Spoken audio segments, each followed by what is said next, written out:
Hello বন্ধুরা, কেমন আছো সবাই? আশা করি সকলে খুব ভালো আছো। আমিও খুব ভালো আছি। সকালে যদিও মেঘ করেছিল, কিন্তু পড়ি এসে দেখলাম আকাশটা বেশ ঝলমলে, সুন্দর ছবির মতো লাগছে আকাশটাকে দেখতে। দেখো, তাই না? এই দেখো, আমার গাছে বেল ফুল ফুটেছে সুন্দর দেখে। যাই হোক, চলো রান্নাঘরে ঢোকা যাক। মা সব কুটে বাটে রেডি করে রেখেছে, আমাকে রান্নাটা করতে হবে। কি হবে? প্রথমে মুগের ডাল ছিল, মুগের ডালটা ভেজে নিলাম। তো ভেজে নিয়ে আর কি হবে, শাক কুটে রেখেছে, ওইদিকে শাকটাকে একটু জল ভাপাতে দিয়ে দেবো। আর কি হবে, আর বোধহয় মাছ হবে, জানো।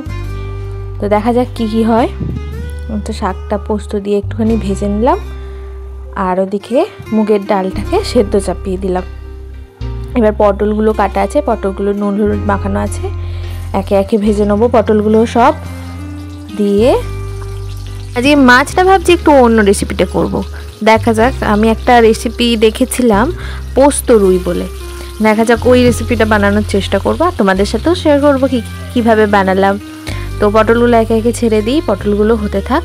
আর একটা সবজি আছে, ওই পাঁচমিশালি একটা সবজির ঝাল হবে, ওটা করে নেবো, তারপরে মাছটা করব।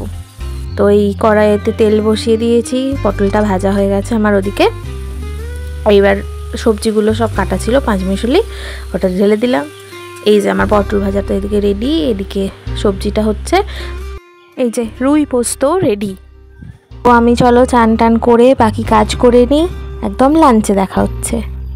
তো আজকের মেনু ভাত, শাক ভাজা, পটল ভাজা, ডাল, পাঁচমিশালির তরকারি, মাছ পোস্ত, আমের চাটনি। তো কেমন লাগলো ভিডিওটা জানিও। রুই পোস্ত রেসিপি আসছে পরের ভিডিওতে। টাটা।